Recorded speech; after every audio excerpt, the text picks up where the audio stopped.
I'll preface this by saying some of the best and smartest people I've ever met in my life, I've met actually in prison. And I felt like something inside of me was sort of breaking, and maybe it was. You know, I used to literally just sit there and say to myself, I just want another chance. You know, you have to tear something down to rebuild it. You know, that's how I took some of my freedom back, because that was something that I was in control of. You look to like God or Buddha or Muhammad or anybody for any kind Universe, of like help something. and guidance.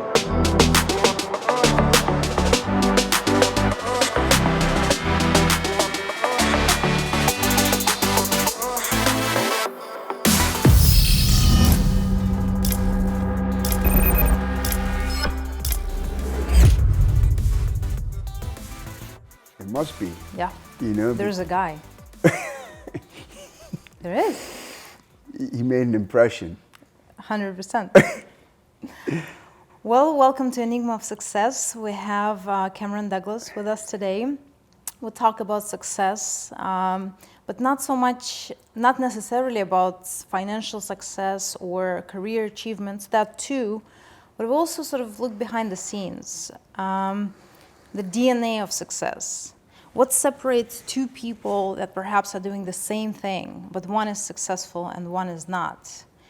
How do you overcome the mind? How do you get from not being present into being present and have the strength? And quite honestly, our guest today is a prime example of what it is to overcome the circumstances he was in, the cards that he was dealt, arguably maybe some cards that he dealt himself, maybe, and just turning his life into something completely different, successful, strong, and we'll talk about that today. Cameron, thank you. Well, that's Thank you for extremely being here. generous. I appreciate that. But you deserve it. You really do. I'll take it. I kind of have a feeling that you were destined to the life that you entered, because your first claim to fame is literally as an infant. You know what I'm referring to, right? Your cover of Rolling Stones magazine with your father. Well, it's funny because it's really it's a picture of my tushy. Yeah. You know, it's Annie Leibovitz that took the picture, so that's amazing. Right? A legend in her own right. In and of itself. Yeah, but it's a great picture. Whenever I see it, always puts a smile on my face. There's a certain innocence, I guess, to that photo that's that's captured that I like. It's incredible. I mean, of course, we know that you come from a legendary family of, your grandfather, your father. But it's also a lot of people that you've been surrounded by that other people will never have an opportunity to meet or be around. Jack Nicholson, Sean Connery, Sharon Stone. How was your experience of those people? Anything that, because of course a lot of them are legends. They are just unique human beings like all of us. Particularly, Jack had a lot of, fun experiences with as a teenager, and he's always been a close friend of my father's, and he's a big kid, just very funny and playful and mischievous, and but everybody's just trying to, make their way and sort of, find inspiration. Acting is difficult because it's so much about your confidence, and when your confidence is high, I think you're doing your best work, and of course that's not always going to be the case. So it's like this juggling act of, your sort of ego and confidence, and trying to find the right balance to make a living, doing that. So would you say that their level of confidence is slightly higher, or their ego is slightly more sort of ready to just for the strive and the persistence that you have to have if you want to achieve any sort of success? Well, exactly. I think, you said it right there. I think with as with everybody, or most people anyways, like when things are going well, your confidence is on high, you're feeling pretty good about yourself. And when things are not going as well, you're struggling to keep your confidence higher so you can perform and accomplish the things that you're aiming to accomplish. Is there anything that you'd say a successful person possesses that someone else doesn't? Or is just a lot of luck, a lot of hard work, maybe a lot of something else?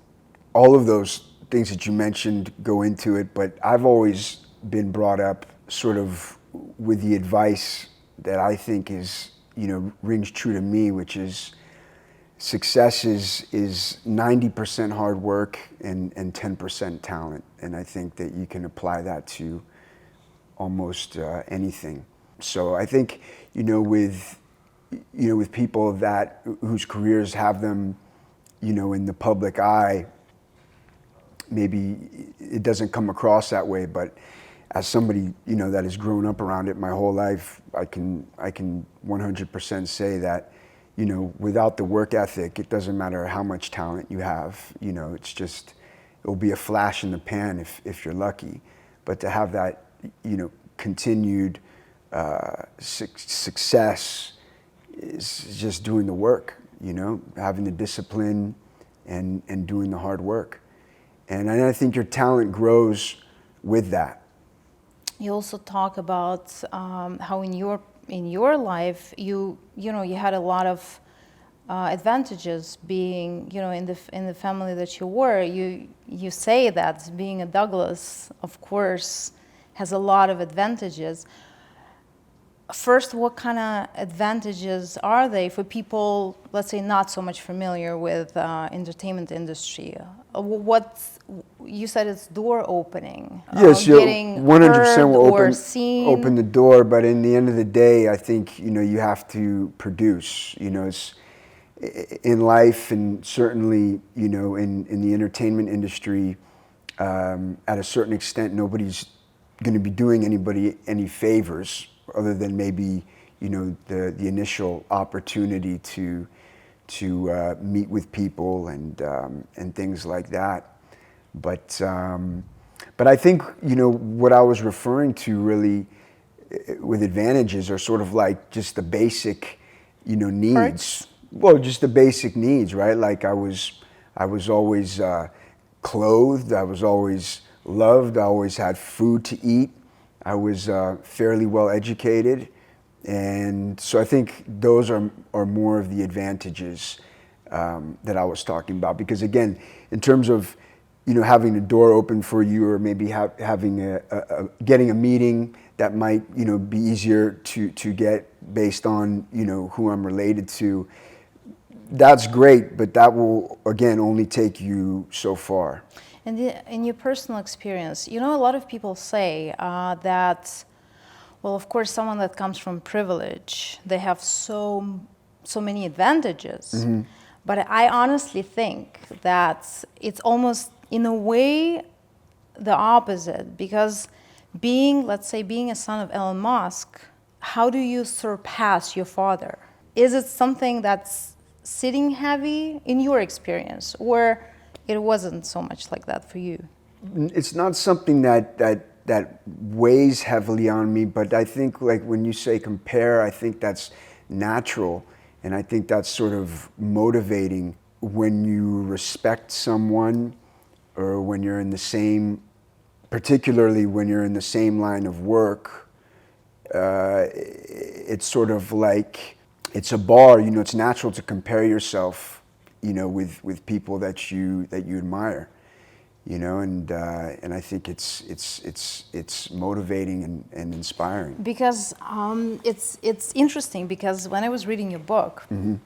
a lot of things, I don't know why, but it just happened. So a lot of things, we have a lot of similarities. My father is, pretty successful. I kind of compared myself to, like, will I ever achieve that level of success, even though his success is in a completely different field and is not related. But to me, that's why I asked you, because it's, kind of like trying to make your father proud, maybe it was that, but it was something for me that sort of sat with me. I released that. I think it's natural to want the people that love you, or the people that you love, and to be proud of you. But I guess it's a matter of, as you say, is it something that's affecting you negatively? Like like you're saying, it's something that you felt like you needed to sort of let go. Maybe you were kind of fixated on it, or is it something that's inspiring you? I think there's something to be said. These are our role models. People you look up to. So my father, certainly, my grandfather, and I have many other role models. And do I want them to look at my work and my accomplishments and my trajectory and with pride? Of course. You speak in the book about, you tried weed at 13, at 15 you already snorted coke, and then it just escalated. By 26 you tried heroin, and there was a long period of time where you just did things that, as you were saying, people didn't expect from you, and you liked it, that people didn't expect, that someone that comes from the family that you come from would just do that. Was it curiosity, search for a different path? It's interesting. It's sort of been like a theme in my life, like going back over it. It's just often it has seemed like where I've landed at a particular time in my life has been very different from where I was expected to land. And by the way, looking at you now, to imagine that any of that was your experience is almost impossible, because you're so level-headed, so smart, the way you talk about things. That's only when I'm on camera, though. Huh? That's only when I'm on camera I'm level-headed. No. No, but really, no, I see it from your book. And by the way, anybody, first a disclaimer, drugs are bad. And actually, if you want to know why they're so bad, read Cameron's book. I'm not kidding, because the way you describe your experiences, I hope would turn a lot of people away from even trying to go that path, because a lot of people romanticize, and you were saying that you romanticized. Well, that wasn't the motivation for writing the book. Was not to sort of make a point or about drug use, using it, not using it, but yeah, I've certainly suffered some consequences as the results of my choices. And back to your earlier question about what I was, if I was trying to rebel. Or this or that. I don't think that that's what I was doing. I think, quite honestly, it was just as simple as I just went too far down the rabbit hole with the lifestyle that I was living. And my family's always put a premium on providing, for yourself, for making a living, for producing. And in the life that I was leading at that period was not conducive to making a living as an actor or as a musician.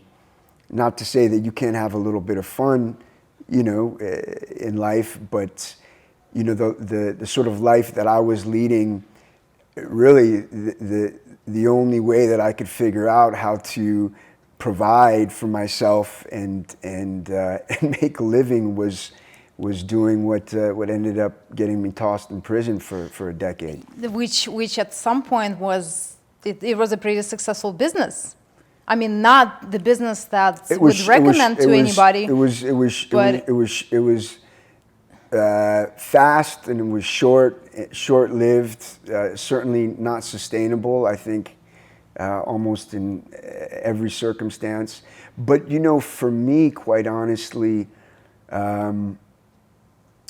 I'm very stubborn, and have been, and I think that's another reason why I sort of clung so hard to what I was doing until the point that I actually was sent to prison for it, is because I didn't want to.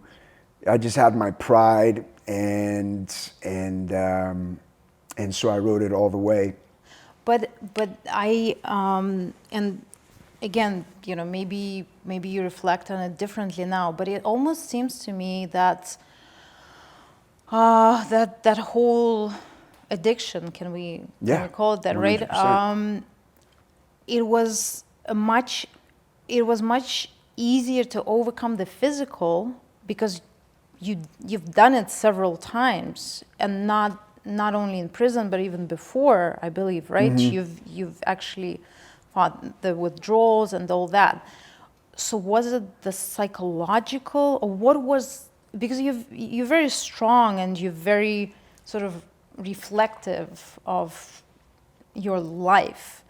What was that thing that just kept you there so strongly?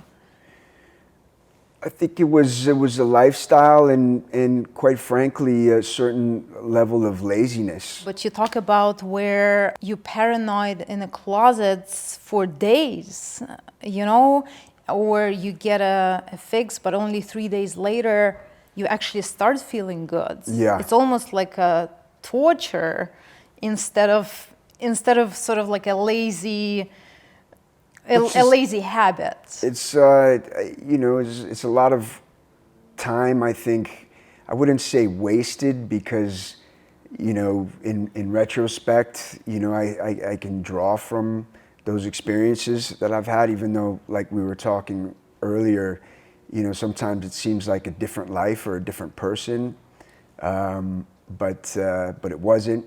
And in fact, I can go in my little memory banks and take myself right back to a number of those situations. It was unfortunate. I mean, could have certainly been using that time more productively. But again, what I was sort of getting at was that I think anything short of what ended up happening to me, and when I say that, I mean, being sentenced to prison, I don't know if it would have been enough to sort of like shake things up to change the trajectory that I was on.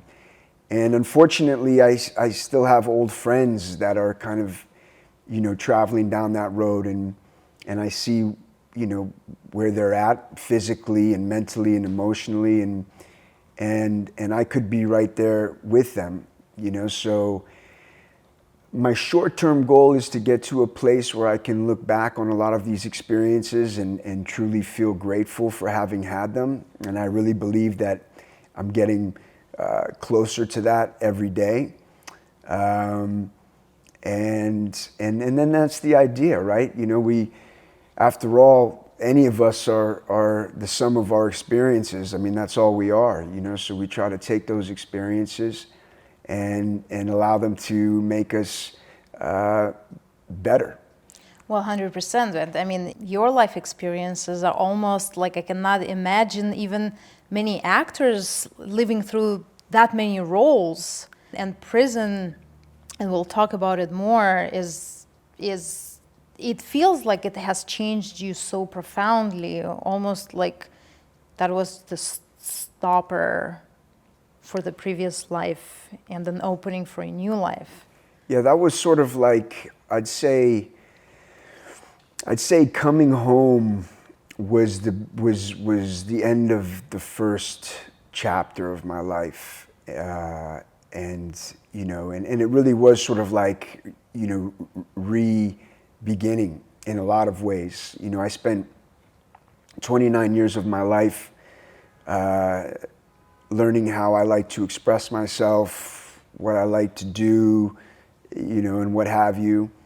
And I spent the next 8 years of my life, trying to find myself, in that reality of prison, and that was that was a real journey, physically and mentally and emotionally, and there was a lot of growth. I feel like, even though I was, 29 years old or so when I went in, I was extremely immature, extremely Yeah. immature. So that was sort of like, where I became a man.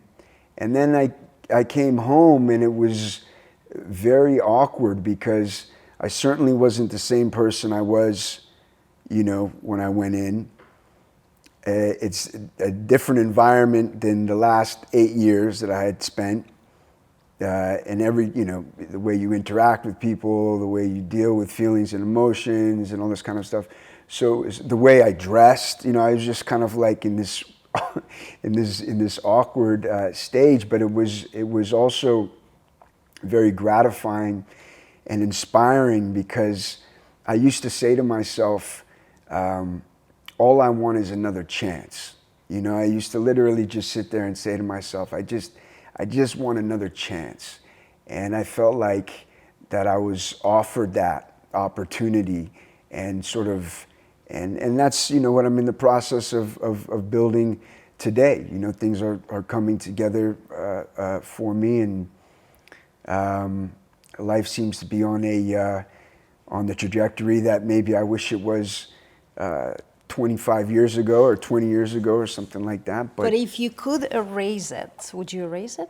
Well, again, that's a question that I think I'll only be able to answer, with my last dying breath. So I'll have to get back to you on that. I'll be privileged. We're not gonna get there, but to be a see you on while, on your last breath. But that'll mean this was all a big success. And, right, yeah. exactly. No, but I mean, success, right? And we've talked about it even sort of behind the scenes and before. Is such an interesting word because so many things, people define it in so many different ways, and I love talking to you precisely because to me personally, and I'm sure to a lot of people it will be the same, you are a great example of success because I don't think that people really understand certain things because 8 years in prison, just that number, I cannot, it's such a long period of time being in one place, and the way you describe it, it's horrifying, and I'm sure it is horrifying, by anybody's description, the fear, the things that you saw there, and just things that you have to develop in yourself in order to just survive. And on top of that, 2 years in solitary confinement, right? Or just about, it was like 18 months or something like that. Which is another crazy thing that most people, luckily, will never experience. But at the same time, it's... Well, there were some real benefits that came out of that too. I mean, benefits? Yeah, no, I think, as in anything in life, it's a matter of what you decide to do with the moment, and that was actually a real turning point for me because I figured out that in order to try to make this, my time that I was going to be in prison work for me, I needed to take some of my freedom back. And the way that I figured out how to do that was by growing as a person. And that ended up giving me the sort of motivation to, not only survive, but thrive, which I feel like I did under those circumstances. I feel so too by, what I've been reading, what you describe. I definitely feel that you and that sort of, and that epiphany happened in under those circumstances, when I was just sitting in a little box. I remember I had just been, I was sentenced twice. So my first sentence was for 5 years. I was about 1.5 years into that when I got another sentence, when they doubled my sentence. And at that time, I was also in solitary confinement. And I remember going back to my cell at the end of that sentencing and just, well, initially it was pretty profound. I felt like something inside of me was sort of breaking, and maybe it was. But instead of just going to pieces, and this was not over, this was over the course of probably days, maybe even weeks, I figured out how to like kind of, put those pieces back together. And that was under the auspices that, in fact, I was going to do everything that I could do in a day, even sitting in a cement box, to put myself in the best position to lead a life that I felt pride about, and so that was like, that's what sort of, allowed me to get out of the rack every morning, allowed me to be so disciplined. And then some of these traits that I thought I intrinsically did not come with, like discipline was one of them. I thought I didn't have that trait or characteristic, which is, if not the most important ingredient, certainly one of them to a successful life.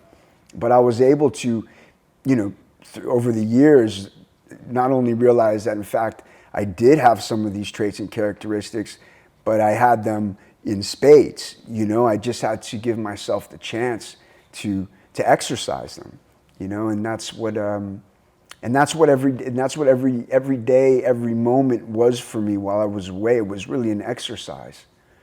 Just like people exercise their muscles, you get bigger, you exercise your mind, get smarter, exercise your soul, get wiser, and it was kind of the, was my sort of motto, I guess. This was my guiding light, and I think you have to find, you have to sort of, I think in life in general, but certainly, when circumstances are a little darker, you need to find that light.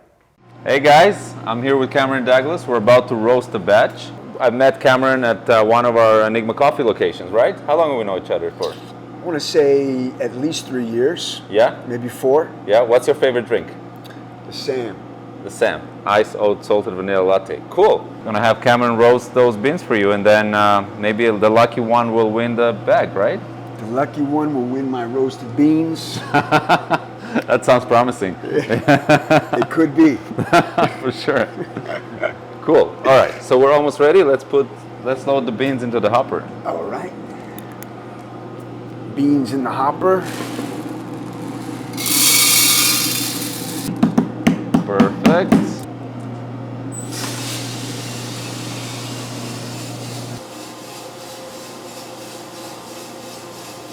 What's interesting about beans, many people don't realize, they actually crack like popcorn at some point. Really? Yeah. Okay. We'll hear it. It will happen at a certain point of the roast. And that's when it's ready? No. From when they crack till the end of the roast, that's where they develop. Okay. And if it's done right, the development time will be somewhere between 1.5 minutes and 2 minutes. So even the temperatures are like sort of, you want to keep that to yourself. We're slowing down. We're like an airplane is descending slowly. We're going to descend slowly right now. We're getting ready for the first crack, which is about to happen. I actually think it already happens. Yeah, you should. Yeah. So you see, they already changed color. They're brown now. You can actually hear how they pop. Yeah. By the way, there's actually an amazing story that I forgot to tell you, that how it's all interconnected. Because we started as an escape room company. The logo, it's a mazed E. There's an E locked inside of a maze. Were you designing escape rooms? So that's what I wanted to tell you. So when we just started, we didn't know if we're going to design them or we're going to hire someone to do it. We couldn't find anybody, so we said, what the heck, we're just going to do it. And we're having this random conversation with my wife's dad in Moscow, and he told me, hey, you really need to watch that movie. It will inspire you. We're talking December of 2014. Right. Way before we met. Right. He says, what movie is that? He said, it's with Michael Douglas, it's called The Game. So we went ahead and watched it, and then it was such an incredible movie that we watched it like 5 times, and we really got inspired. We didn't none of our escape rooms were related to that specific script or scenario, but we got inspired from the integration of the storyline with certain quests that were happening in the movie. Enigma Coffee was not even a business. We didn't even know we were going to own a coffee shop. Right. And then 2 years after we opened the coffee shop, we met you. So it's kind of like a Full circle. full circle. Circles within circles. Yep. That's really cool though. I love that you designing escape rooms. Yep. Yeah. You know, Katya comes from a film background, Right. so she would come up with stories and ideas, and then I played a lot of games when I was a kid. So Yeah. suddenly those stories will somehow correlate with certain puzzle sequences. Right. That's amazing though. So theoretically, you could design one in your house or whatever like that, or people could come to you. But yeah, we're Very sometimes thinking like it's a good idea these days. I'm gonna keep that in mind, man. It's a good thing to know. You're gonna have like a secret, Yeah. secret knobs opening a secret door. Yeah, man. If nothing else, it's just super cool. Yeah. You know? One thing for sure, we can hide a safe in a way no one will even find a safe. Yeah. Yeah. That's amazing, man. That's very cool. What's your favorite kind of coffee? Do you like the light, the medium, or Depending, if I do pour over, I like our Secret Temple Ethiopia. the dark? Right. Medium light, medium dark roast. Right. That's my favorite. And then for espresso, I like our Enigma blend. So we're ready to take them out. Go ahead and trigger that knob this way. Boom.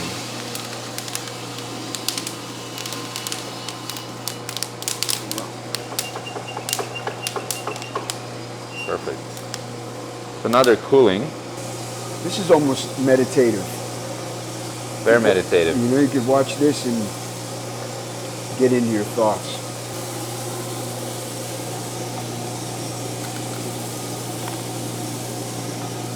Fresh. Pretty good, actually. Yeah. Huh. That'll wake you up. I bet it will. Beautiful. Good job. Thank you, man. Thank you for roasting it. You know, one of the things that Enigma of Success represents is the ability to, like you said, like it's meditative, the ability to stay present throughout different life situations. And kind of when you do that first, when you become present, it's kind of like things starting to line up. And you know, as I was hearing the conversation you had with Katya, I realized I think you live in that presence, and that's why we are absolutely sure that soon we're going to be starring in all the possible movies we see. So, Well, Katya said she has a gift about foretelling the future. So that I can We'll I see. can be a witness for that. Is that right? It's true. Yeah. I do. I think some people have that ability, especially when it's good news. You know. Yep. Hopefully we don't have any people who want to tell the future about bad news. They better keep quiet. Exactly. Right? Exactly. Reminds me of that expression. If you don't have anything nice to say, don't say it. Yep. Absolutely.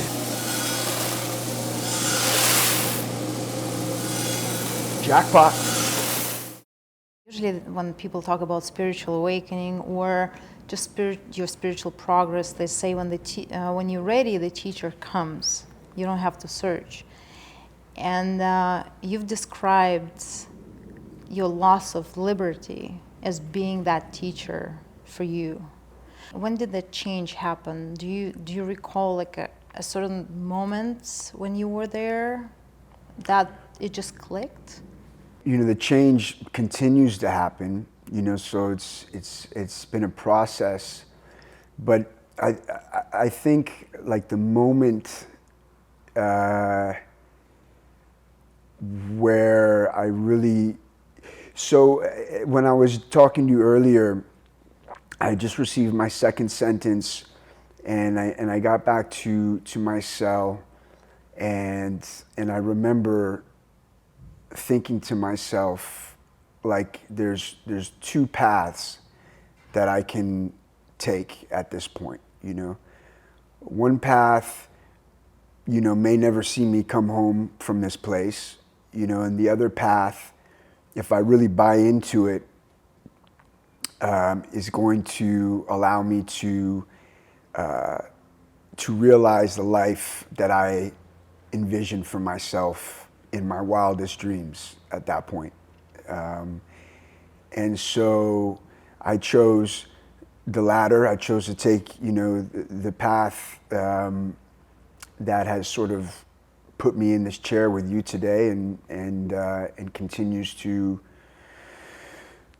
provide for me and build my life in positive ways, and so I'm grateful for that. So I think that was an instrumental, pivotal point in my life. That and I'm not going to sit here and say, and I would never tell anybody that I think that prison is sort of a form of therapy, or prison is the answer to behavior modification and things like that. I don't believe that's the case. It just so happens that was the predicament that I was in. That was the scenario that I found myself in when I had that moment in my life. But of course, a lot of people break, under those circumstances. And, I'm sure you've seen people there in prison that just probably didn't want to do anything, just, I don't know, just kind of rolled with it, and probably some of them even got more sentences and just sort of stayed in the system. Because a lot of people always wonder, where do I find that strength? How do I, tell myself that I can change things in my life? What did you do to kind of keep yourself on that new path that you've decided you're sticking to? Well, firstly, I think, that place, wherever one is at, when they find themselves at that crossroads, I think it's relative in terms of, it's not about it's as bad or what's worse. If you're at that place in your life, wherever you are, I think in retrospect that will become a sort of a blessing, because you're at a point in where you're sort of kind of taking control of where your life is going to, at least in the direction that your life is going to go. Some people deal with life-threatening circumstances. I'm not degrading anybody else's experience. Totally. What I'm pointing out is sometimes it's really your life, as you said. You are not sure if you'll ever come out alive, right? Like you could have. Well, that could have been. It could have been happened. One scenario. So you're almost at an extreme, and what I'm trying to say, even if you're not at such an extreme, you still find yourself in situations where you have to do what you did. Well, like you mentioned, breaking, and I think that, sort of,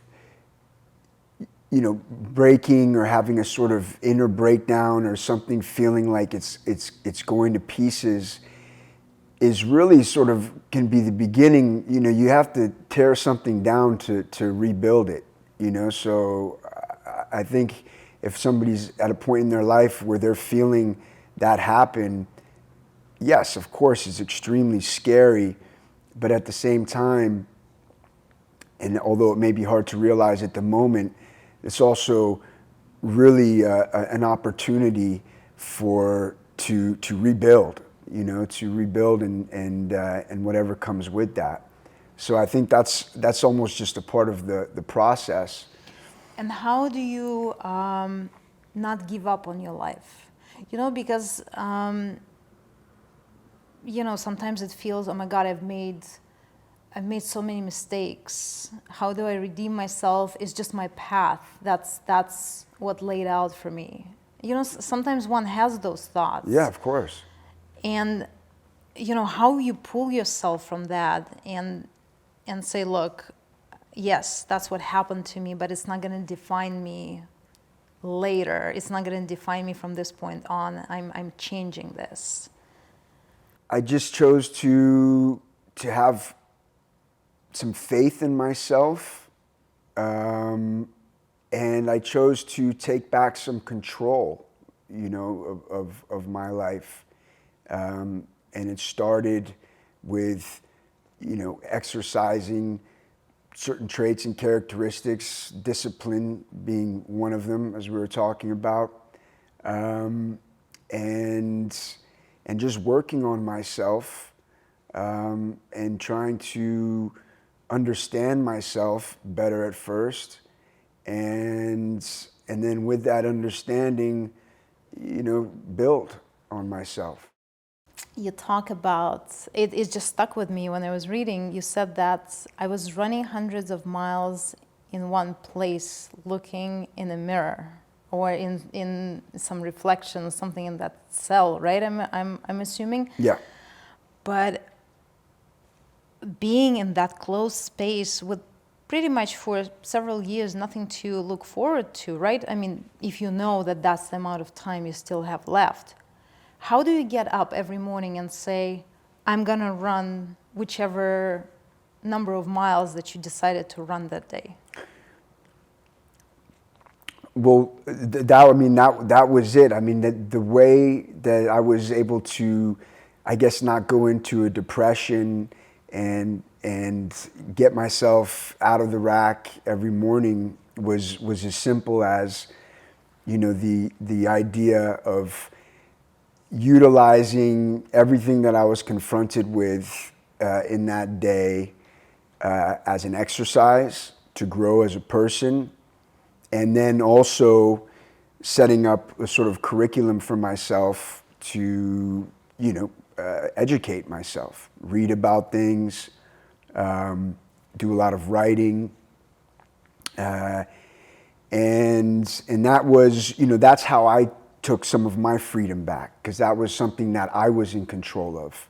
And so that sort of inspired me, and then the days turned into weeks, weeks turned into months, months turned into years, and you start getting better at it, until you realize, man, I got serious amounts of discipline. I'm doing this work every day. I'm writing, I'm meditating, I'm exercising, I'm thinking, I'm growing. It's like you're like, oh, I'm doing it, kind of thing.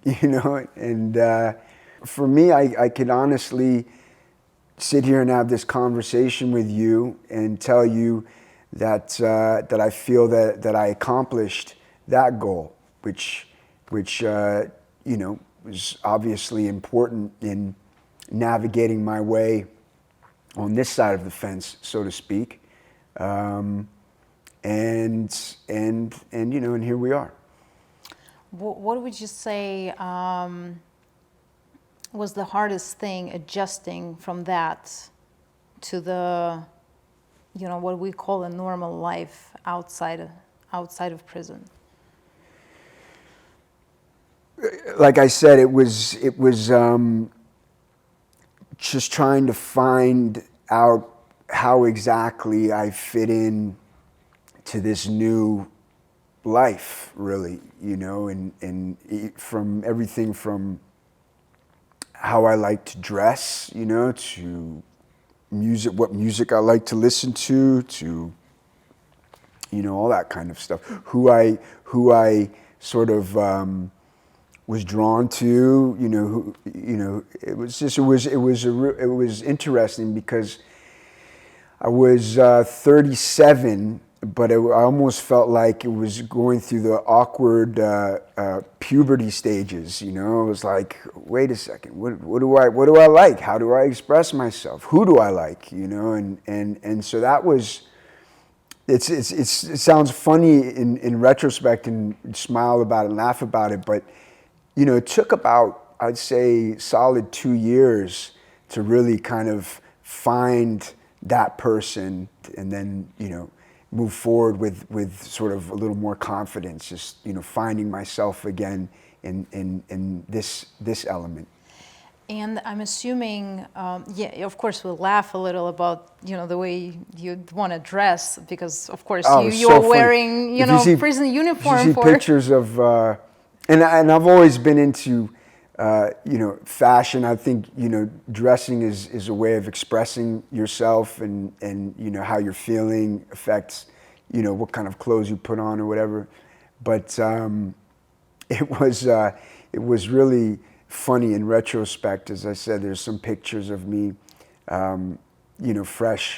freshly home, and I look like I'm just trying to get it figured out. It's just funny.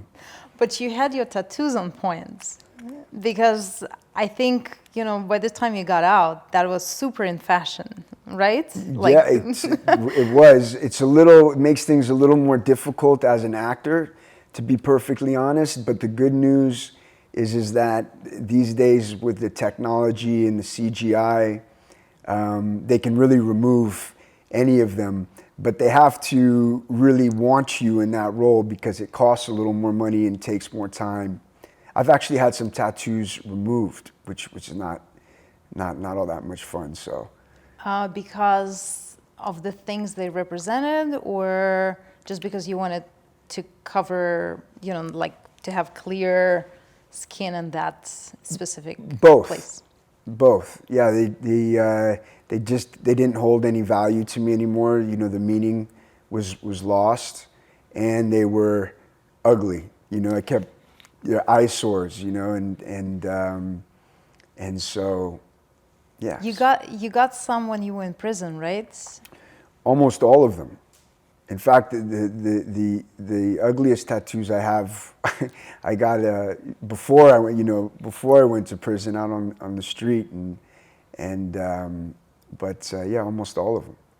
I would imagine that the whole attitude, the whole way you communicate with people is probably very different in prison, I would imagine, than outside. Is it so? Is it not so? Well, I'll preface this by saying some of the best and smartest people I've ever met in my life, I've met actually in prison.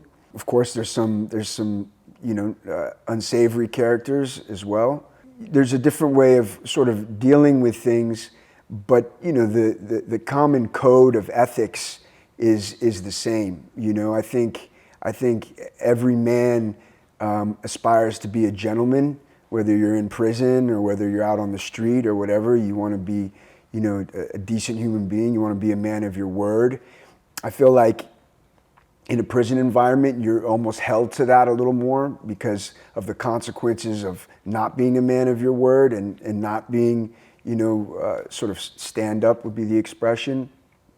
But yeah, I mean, in terms of the way you process your emotions outwardly, needs to be refined, and it's just, like I said, it took me a solid 2 years to kind of take the training wheels off and remember how to ride the bicycle again, but I'm a slow learner, so. I think in 8 years, you've accomplished a lot. You got in shape, right? While you were there. You've read a lot of books. Read a lot of books. Did you start meditation when you were, or you've done that before? How did No, I started that in there. That's kind of a funny, that came about, I think anybody that's sort of, experienced a similar path as mine, you look to like God or Buddha or Muhammad or anybody for any kind of like help and guidance, and then when that falls on deaf ears, when you're not really, getting a response from any of those entities, I sort of got to a point where I realized, or I felt like I had realized, and my truth was that I honestly believe that everybody is already everything they have ever wanted to be, but life is the process of realizing that, and people realize it to greater or lesser degrees. So instead of, going outward, like pleading, begging, asking for help, somebody to listen, I sort of went inward, and tried to bring that, out of myself, because I believe it's already there. I think it's amazing what you just said, because I think a lot of people never realize that, and some people realize it at the very end of their life. Whether it's true or not, I don't know. We'll get back to that on my last dying breath too. But it rings true to me. To me too. I feel the same way. It's almost like, don't you feel that we actually know everything? We just sort of forgot in a way, or just as you said, deaf to that information, and then kind of comes to us almost. Yeah, I think certain things, when you're confronted with them, whether it's information or whatever, you know, even if it's maybe something you haven't been confronted with before, sometimes it feels like it resonates with you on a level where you feel like you've been doing that all along, and now you're just realizing that because you've been confronted, you know, with the idea of it. You know, so it's just, I mean, this is a whole nother conversation we could go down, but I mean, you know, I think there are souls, you know, that are wiser than others, souls that have done this sort of this dance that we're doing on this planet more times than others, and I think that may be, you know, part of the process, but who knows? Where do you think you are on that spectrum? That's a good question. In fact, not long ago, I was sort of just daydreaming and pondering that, and I don't know, honestly. That's really, you know, I thought I had a better idea, but I guess it seems to me like the more we learn, the less we realize we actually know, you know, and that's something that also, it makes sense to me in my life. Like the more that I begin to understand about myself and life, the more it amplifies how little I actually know. It's true. They actually say, I can't remember the famous philosopher who said it, Yeah, but you're right. they said There's a exactly saying. that. Exactly. The more I know that I don't know anything. Yeah, basically. It's very true. So you said that you've probably, the smartest people that you've met were probably in prison. Those people, or some of them smart. Some Yeah. of the smarter, that's what you said. Why are they there? Because they've made some bad choices. And again, this is a whole topic, another topic about the legal system and everything like that. But you know, I mean, people go to prison for a number of different things. You know, some people go for, you know, operating businesses that you know, government operate on a regular basis, but they're not the government and they're not paying taxes to the government, so you know they go to prison, you know, for it. So it's a matter of, you know, perspective and everything like that. But you know, people make mistakes, you know, and some people, you know, we pay different prices for the choices we make, and that's the price that some of us pay. Anybody that inspired you the most that you can remember from people that you've met there, or any life story that you thought is the saddest in those circumstances? Well, you know, I mean, as far as inspiring goes, I mean, a friend of mine comes to mind who is now, you know, he's out and about and he's living a great life. But he went to prison when he was 17, and he got out when he was 42 or 43, not long ago. And, you know, he spent, you know, a lot of years, you know, really growing as a person while he was in there.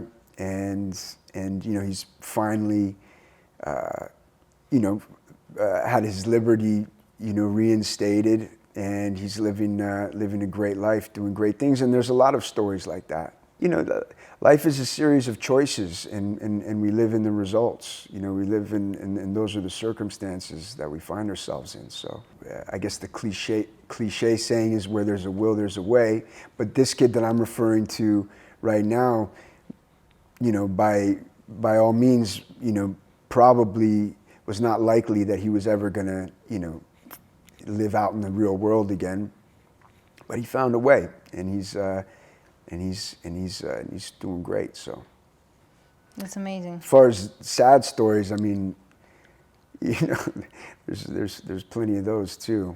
You know, You could probably make something up and it would be true somewhere. I mean, honestly, it feels like when I was reading your book, and I know that, it's a limited medium. You cannot talk about every single experience that you had and every single person, but I could tell that there were so many people with so many life stories. You could almost like make a movie just based on that. Oh, for sure. I mean, that's like, I'm developing content right now based on, some of the stories of some different friends that I've had. I mean, there's just a lot of amazing stories in terms of that have a lot of entertainment value.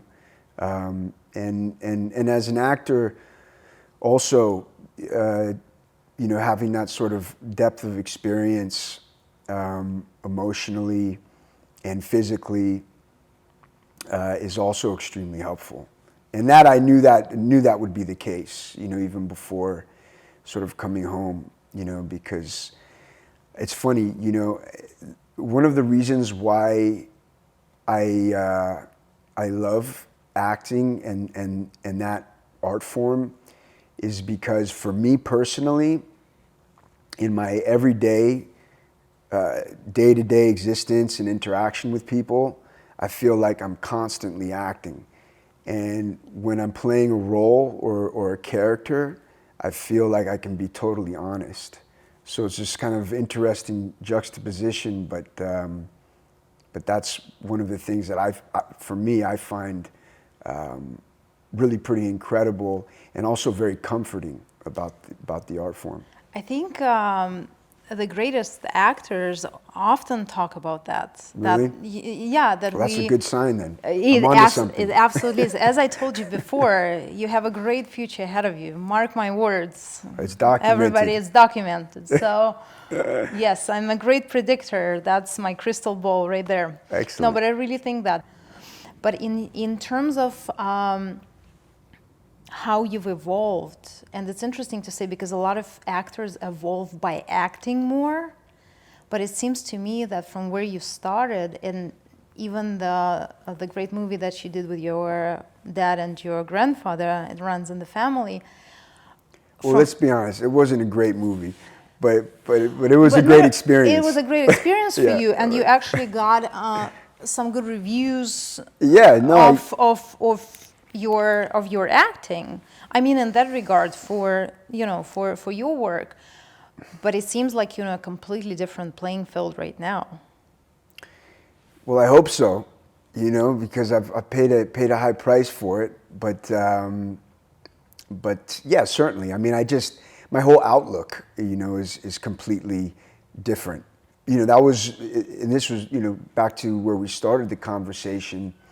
I think one of my issues initially was that things were certainly in this industry and with my burgeoning acting career, in my early 20s, it was all just too easy. I didn't value, what it was that I had the opportunity to partake in. And I don't think I think that's something that, most people can relate to in different ways. But, I didn't hold it in the regard that it deserved to be held in. And so, I let it go. And that's what it did. It went away and I went away. And now I came back, and it's gonna come back. It's coming back in a different way, though, with a different filter, for sure. Well, you just finished the movie, right? Yeah, I did. I just finished a movie with Bruce Willis called Wire Room. Again, I don't know how great it's going to be, but you should check it out, anyways. And then I have another one that I did a while ago called The Runner. Mm-hmm. And so, yeah, I'm looking forward to that. And again, acting is really it's based on momentum, so you want to kind of get that momentum going, get a couple projects, and then stretch it out as long as you can. So. And we talked about discipline, right? But it almost seems that of course, hard work and discipline, but almost like luck and just as you said, you don't know if the movie is going to be good. I mean, You hope.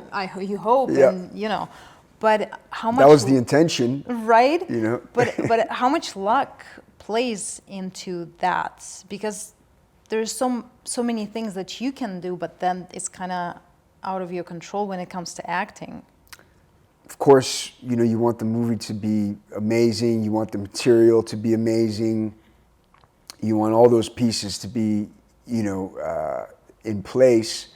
But, you know, I'm focusing really now on what I'm bringing to the table and using each opportunity as a platform for me to showcase, you know, what I have to offer. And then, you know, the further along down the road I get, then I'll get a little more picky and choosy about material and making sure all those pieces are where I want them to be, per se. All right, so we packed the beans. Here they are. We put some here to taste, and let's see what we roasted today, right? Let's see. So the first thing we're gonna do, to pull a shot of espresso, we have to grind them first, right? Okay. So we're gonna put them here. It's amazing how quick it gets at that. And then, yeah, you see, you can smell them actually already grinded. Wow. And then, second thing, when we're gonna temp it, which is basically, you know, you wanna make sure they're really nicely compressed Right. in a straight line. And then, we'll pour it into a shot glass. Let's see what happens. So you see that nice crema, it means, you know, they're a little gassy right now because we just roasted them. So Okay. expect to have a little bit more acidity. You're supposed to wait a day or two before using them. Some people, I see. they prefer to wait a week, but I like beans that are 2-3 days after the roast date. I really like the espresso. And what happens in that time? They Gases, release they keep gas? releasing some gas I see. out. You know, after that first crack, that gas really starts. Mm-hmm. So you see all that crema. Yes. So we're going to a little here, Very nice. a little here. All right, well, Job well done, my friend. cheers. It was a great Thank day. you for including me, Thank Wes. you so much for coming and sharing your inspiration with us. Thank you for having me. Thank you. Katya, Cheers. Much appreciated. Thank Yeah, you. thank you so much. Mmm. Pretty good, right? It is. Good job. It is. Roasted by Cameron Douglas. Don't quit your day job. When you did the movie with your grandfather and your dad, it runs in the family. You were interviewed by Oprah, right? You had an Oprah interview. Yes. Is she as extraordinary? Does she have that X factor that everybody talks about? I mean, I'd say the proof is in the pudding. I mean, you know, well, yeah. I mean, one, she definitely has an amazing presence. I remember her being, you know, super sweet, obviously, you know, very witty, great sense of humor, all that. But I mean, just based on what she's achieved and the influence that she has, I think she's a pretty special human being. Who's a better interviewer, myself or her? Just kidding. Don't answer, please. You, obviously. I mean, but she's a close second. Thank you. I appreciate it. Well, what can I say? How would you, you know, because a lot of people who are watching us, you know, we talk about success, we talk about, you know, how to get there. And as we were speaking before, everybody defined that differently. Everybody defines success in different terms, in different ways. What is that actually for you? How do you define success? Success for me is feeling fulfilled and feeling useful. I think, and if I could pick one more adjective, it would be feeling inspired. You know, so those three things to me make up success. What would you say the most overrated virtue? I would say the most overrated virtue is the one that you don't really have that you just want. You know, I mean, I guess we all have like virtues that we sort of hold in high esteem and we reach for, but until we embody it, I think it's overrated. Any quality that you feel you don't possess that you want to have? I mean, the list goes on and on. I don't think we have enough time to sit here Oh, and come up with all on. those You have a traits and lot of characteristics. amazing qualities. I can't I got some imagine good that the list ones, is and I very got long. some not so good ones, and I got some ones that I would like to But something make that better. you always felt, That I was lacking. yeah. Well, as I said, I mean, discipline was something that I just felt that I just didn't have. I thought that I didn't come properly packaged, and you know, just wasn't instilled in me in birth. And then I realized, in fact, like most things in life, you just got to dig in and work at it, you know. And then you find that, in fact, I think all of us have all these traits and characteristics. It's just a matter of, you know, bringing some awareness to them, and then, you know, doing the work to exercise them and allow them to grow. If not acting, what would you think would be your profession? It would be different things at different times in my life. As a young teenager, I thought I was going to be a professional breakdancer. When I got a little bit older, I thought I was going to be a professional skateboarder. When I got a little bit older than that, it was more in the vein of music. At this point in my life, I tell myself that I don't have a backup plan, that you know, acting, writing is sort of, I'm putting all my eggs in one basket, even though they tell you not to. So at this point in my life, that's kind of as far as I've gone in terms of, you know, careers, but I don't know if I had to really like jump out there, you know, maybe something to do with, you know, science or exploration, or maybe, you know, I always really liked anthropology as a kid. I'm fascinated by cultural anthropology, so, you know, maybe something in that vein, but I haven't gotten that far, luckily, and hopefully I won't have to.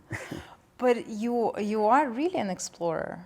In your life, you've really, you know, in some things to the fullest, explored certain paths and kind of then just draw back and moved on to something else. It's certainly in my nature. I've always been that way. I've always liked to travel. I don't like being in one place for too long, but I also don't like going to one place for too short a period of time. I like to like go somewhere. I like to really experience it. I like to be there long enough to, you know, form relationships, form opinions. But it's funny you say that, because I have referred to myself with friends as a modern day explorer. 100%. You said something very interesting. You said that when you were speaking of discipline and other qualities, that we all have everything in us.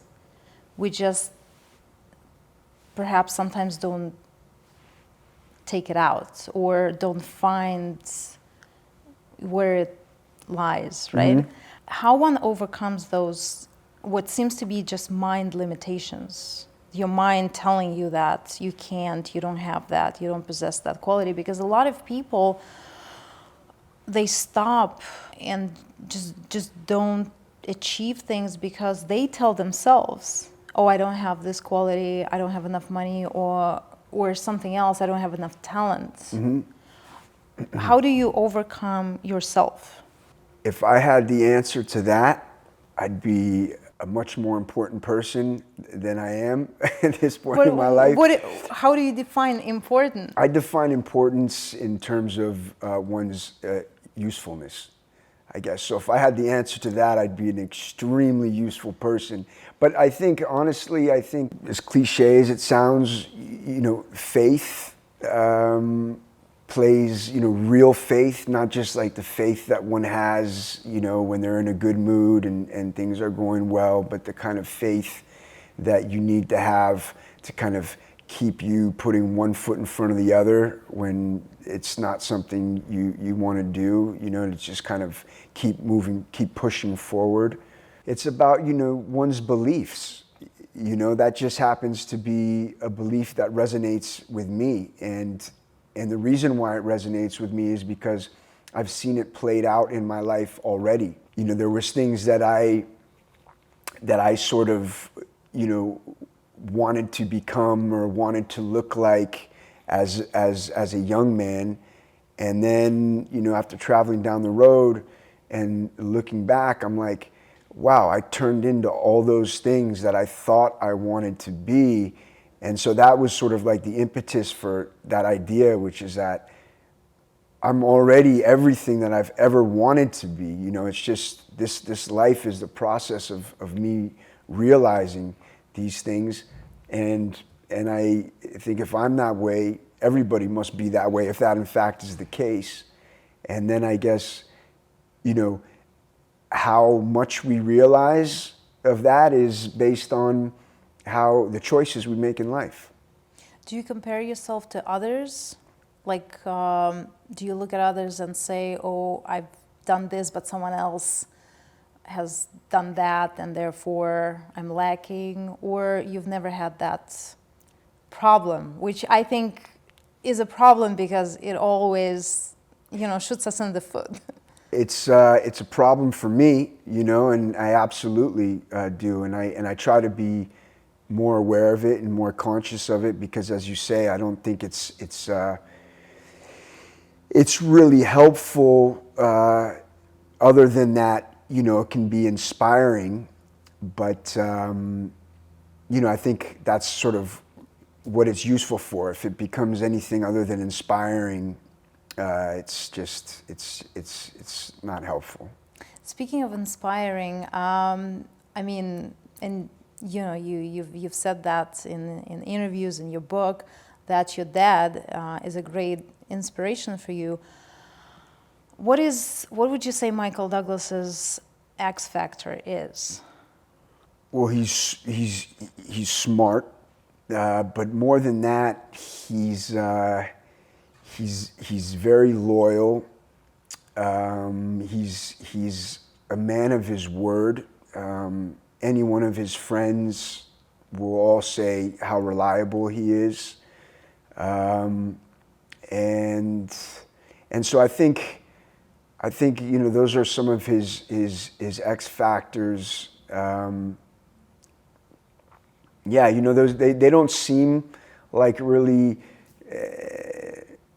special traits, I guess, but they really are, because after all, being able to count on somebody, being able to what's more important than that, and he's reliable across the board. What would you say, and we spoke about a lot of things that help to become successful. If we just had to summarize it, what would you say is a recipe for success? How it's been presented to me and what I buy into is the idea of, you have to have, a bit of talent in whatever it is that you hope to achieve, but far more importantly than that, you have to have the work ethic to achieve those things. Discipline is certainly one of the main ingredients. Confidence is another ingredient. And then I think there's, luck and timing that play a role in it too. In business, if you want to be truly successful in business, instead of thinking of making money and what's good for you, you actually have to think of what's good for people. You have to come up with something, right? As you were saying, being useful, something that improves other people's life in some sort of way. Totally. Would you say it's true in art as well?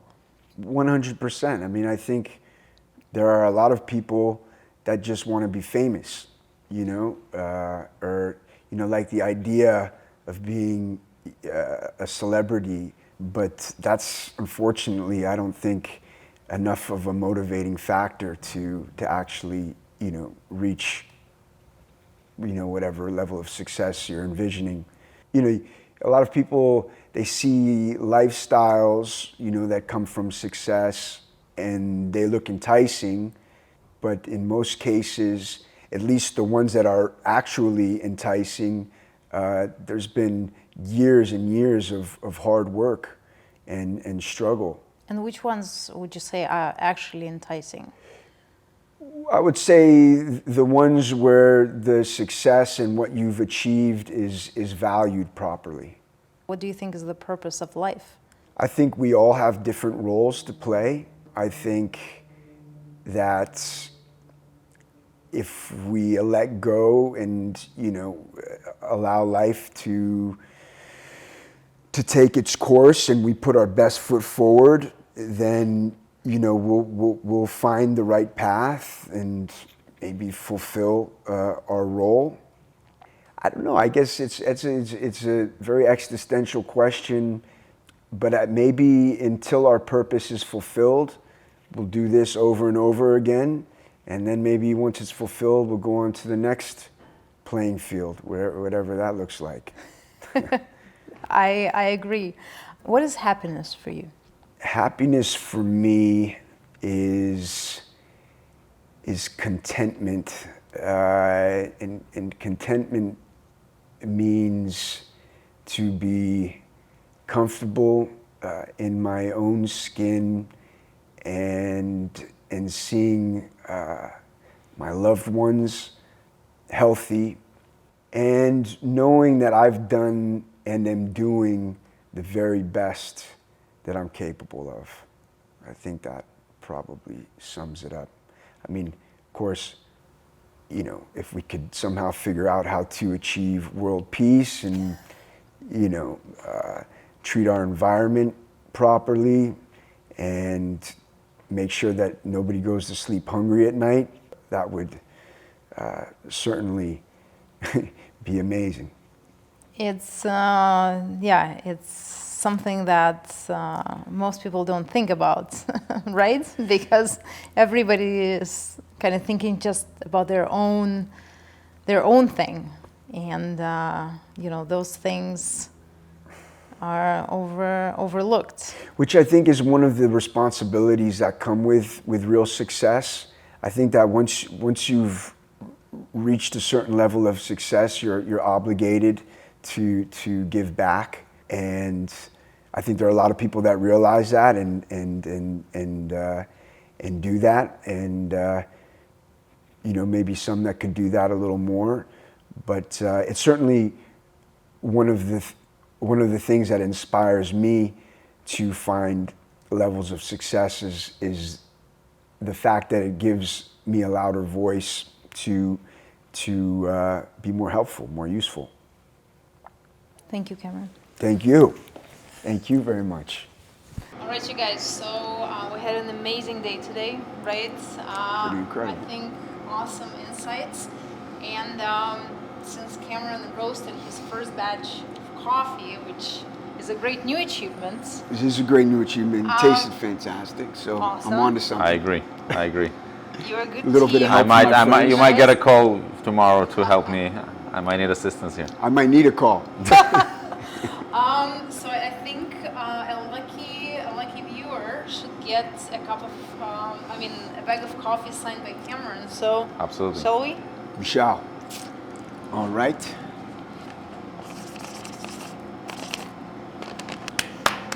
You guys Right. watch Enigma of Success, get inspired, and drink good coffee. I think that about sums it up. What an incredible person and what an inspiring story. Very much so. And actually, in my experience, he's just super, super comfortable. Yeah? You know? I was sitting there watching your conversation with Cameron, and there was one moment that I think that I felt like that's the moment that the enigma of success kicked in his life. You know, the whole story behind the Enigma of Success is because in our experience, and that's exactly the message we're trying to communicate to everybody, is that there is a force that you can connect to. Once you do, you live a successful life, because every moment feels like you're already there, complete. You don't need anything, and then life just comes together. Yep. The right people show up, the right relationships, the right business opportunities. And same power can, once you connect it, can start arranging your life and taking you out of very bad situations. And I think when, maybe that was the moment, but I felt when he told you the story about the second sentence, when he was going from the court to the cell. He said it was like a breaking point for him. I think what happened, that this life, even though he had 5 more years or so, actually at that point maybe even more, but that's it, the presence was there. You know, the running, the books, the meditation. So when he, life started rearranging itself, and when he got out, you know, we met him at Enigma Coffee. Well, almost just as he got out, like maybe Maybe a year after, but I could not even imagine that this person was in prison. Me neither. It was a completely on the right track type of very determined, character. very, Yeah, you know, and to me, it's incredible how, you know, there are so many stories we hear all the time, people not being able to bounce back. You know, if you're addicted, that's it, pretty much, you know, your life is ruined. Especially You're heroin. done, especially heroin. And, you know, he did liquid coke before. And like, just the whole, you know, it's insane. And then being able not just to bounce back, but like regain yourself, And even stronger, better version of yourself that you were. based on, I know we were joking about, I mean, no, you were not joking, but you know, we're joking behind the scenes and everything about the crystal ball. I highly believe and know actually that probably 2-3 years from now, Cameron Douglas, one of the 10 top movie stars. I meant it. When I said it, I meant it. I feel it. It's almost like, you know, as we were talking about power and things moving, I think that's in a way his destiny. Yep. He's just gonna move into that path. There's something about him. When you hang out next to him, it's just this. Oh, and he's It's a hard great to explain. actor. Do you know the X Factor? You can't explain what it is. He has that. Yeah, absolutely. And it's very true. You can't express it. You don't know what exactly it is. But if someone has it, you know they have it. Yep. But it's also, I think it's just an incredible reminder of how you can be humble, how you can sort of, despite all the baggage of the name, people's expectations of, you know, who you're supposed to be. And, you know, we all have those expectations from our parents or like our friends, whatever. But when you also have the weight of that popularity, your family is, you know, and you're in the spotlight for, you know, whatever reasons, it's a lot of weight. Yeah, for and sure. just how effortlessly he sort of moves through. You know, I want to explain to a lot of our listeners that we know personally in our life some people who have maybe experienced 90% less, maybe 10% of the bad things that he experienced, and they're complaining so much and thinking they're not lucky. And here you have an example of really like most people in his shoes will probably not, even when they get out of prison, they would not be able to be driven into such right track as him. And he's like, I think that this is why I'm so convinced he's going to be super successful. The 10 top successful actors, I'm telling you. Now we very have the soon. weight of that prediction. Yeah. Now No, we have but- to deliver. Well, It actually it's happens. just because the force that's driving him is so big. There's nothing can stop it. I mean, it's not a person can stop it. Not persons can stop But it. you know, you said the right thing. And I hope if one message that people get from this is that there are so many people complaining about so many things, and then you have someone whose life experiences is something that you can really not only complain about, the thing can crash you. Yeah. And yet he comes out on the other side completely a different person and strong and, you know, wise. And, Yeah. you know, if that's not an inspirational example, I don't know what is. Yep, absolutely. And thank you so much for watching. I hope it inspired you to move forward, to achieve your goals, to if you're going through something that is a little darker, negative, I hope that story inspired you to try to connect to that presence and realize that you are always good. Always. This moment you're always good. And from here, the next moment will be even better. Thanks for watching. Thank you, guys. We'll see you next time.